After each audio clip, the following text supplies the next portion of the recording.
We're looking at ways that we can bring the community's stories, make them come alive in new virtual ways. Hi, I am Angie Lowry. I'm the director of the Cleveland History Center, which is headquarters for the Western Reserve Historical Society. We have opened a new on-site experience we have planned for this holiday called A Century of Celebrations. We're pivoting quickly to bring that online and make it accessible to everyone at home. The Western Reserve Historical Society has a significant collection representing a variety of end-of-year celebrations. All of those holiday traditions as they've been celebrated over time in Cleveland.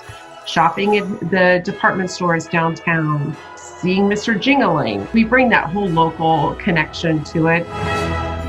On December 16th, we are presenting a really fun virtual program called The Ghosts of Christmas Past.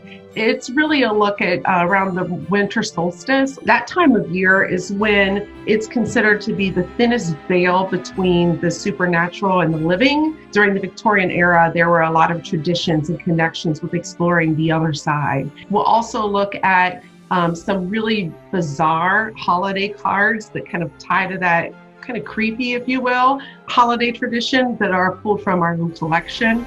And then other things that how traditions from the Christmas tree to how Santa Claus evolved during the Civil War era. One of the fun, creepy things that is an heirloom, if you will, that families did during the Victorian era was collect hair art. So when a loved one passed away, they would take locks of hair and create different forms of art to keep as an heirloom. And we have some pieces of that. So our role is to preserve those stories and to share those. That's how we do it every day at the Cleveland History Center. Making those connections to the past help us to understand where we are now and help us to stay together as we move forward building a new future.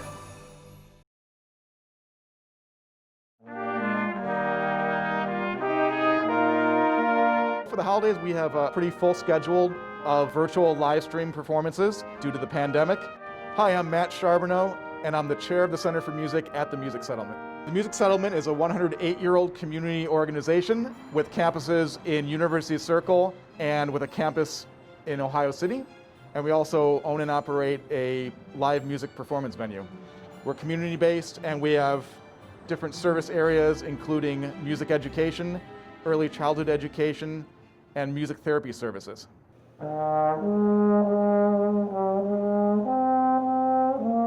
My name's Gabe Pollock, and I'm director of the Bop Stop, and I've been managing the space since 2014.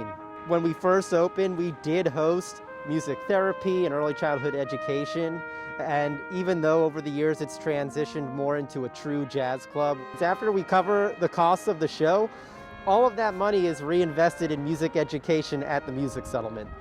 We moved to remote and online programming like so many other people. Online courses, online ensembles, online music instruction lessons. It's called the Forest Hills Brass Quartet, and for the concert on December 13th, they'll be doing brass arrangements of some popular and holiday-themed music. In December, the Bop Stop is hosting about 20 or 25 live streams. You access them on our Facebook page at Showtime, and we just solicit for donations. What's really important is that we're getting musicians working, we're getting musicians paid. Obviously, we hope there's a time where we can get back to in-person music instruction and in-person ensembles and chamber music and jazz studies.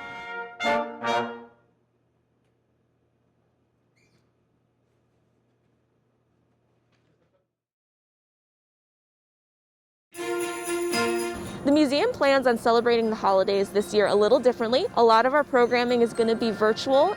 My name is Allison Grazia, and I am the Manager of Public Engagement at the Cleveland Museum of Natural History. One of our newest digital offerings is our Discovery programming. Some of our upcoming topics are going to include discussions with local breweries on fermentation, as well as fire ecology, which is actually really important here to a lot of land within Northeast Ohio. Conservation can start right here in your own backyard. Hello, my name is Del. I'm one of the biologists here at the Wildlife Rescue Exhibit, the newest touring exhibit here at the Cleveland Museum of Natural History. This particular live animal exhibit focuses on conservation and rescue stories in the wild. Animals that have been pulled back from the brink of extinction. We get to meet a ton of animals, including our boa constrictor here. We obviously have a ton of space to properly socially distance people. All of the interactive components of the exhibit, we are doing touch-free. This exhibit is here for about the next 7 months, so well into 2021. If you follow us on social media, we're going to be posting pictures, doing live feeds. There are a lot of ways you can interact with us without actually physically stepping through the doors. Happy the Helper is our unofficial yet official mascot that we have for our Happy for the Holidays campaign. Happy is our Haplocanthosaurus delphsi. What we want is to encourage kids to write digital letters to Happy, telling them about what their hopes and dreams are for the future and for the museum. And then they will receive a letter back in the mail after the holidays from Happy himself. We want to see what our community is hoping for the future, for the next 100 years for the museum. We feel like it totally embraces the museum's mission to explore, engage, and empower for a better tomorrow.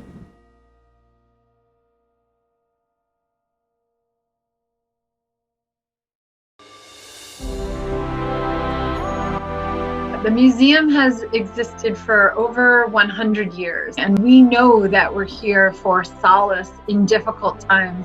My name is Colleen Russell Christ. I serve as the Deputy Director and Chief Philanthropy Officer at the Cleveland Museum of Art. Our website, cma.org, is the hub for everything. And there's a fun new tool there called Art Lens AI, as in artificial intelligence. So if you upload an image from your phone or computer, it automatically searches all the works in our collection and brings up pairings that kind of match. It's a really fun game to play. We have a wonderful online store available where you can find scarves and socks, all with interesting art and pictures on them, all sorts of things. We can deliver the packages to you, or we're going to be offering some special curbside pickup as well. One of our newer exhibitions on view at the museum, which unfortunately you can't see at the moment, but will as soon as we can reopen. And it's up through mid-March. It's called Second Careers, Two Tributaries in African Art. And really what this exhibition highlights is objects made in Africa by African artists. Many of the works are from our collection. And the second careers refers to the fact that they were created originally for everyday life in Africa, but have a second career now in the museum. And while we're closed, we still are having some virtual related events about the exhibition where you can see objects and hear from our curator about the show. We have a new promotional feature called Your Story, Our CMA, where we're inspiring the community to tell your own stories about past visits to the museum, or how you first heard about it, or what you like to see when you come to visit. And we're going to feature these back to the community on our website and on social media. Art is about exploring the world and understanding what it means to be human. We are here to support the community and to give that and to share that with the community.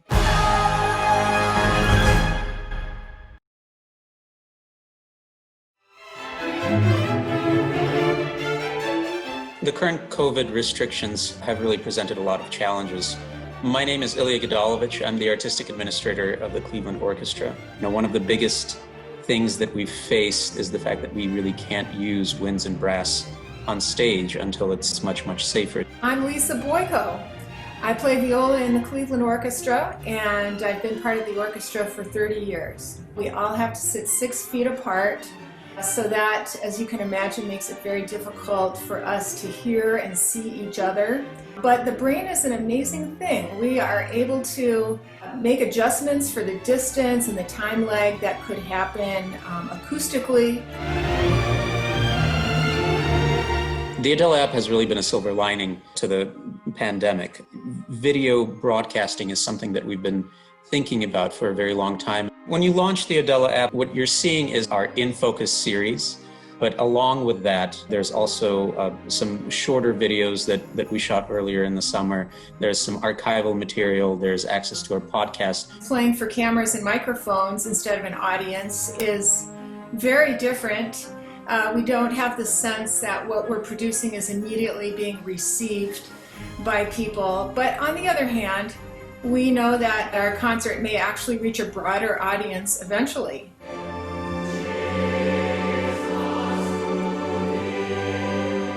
Well, we were really looking forward to doing our Christmas concerts live, and unfortunately those had to be canceled. We know how much it means to our community to have that tradition to come down to Severance Hall and celebrate the holidays together.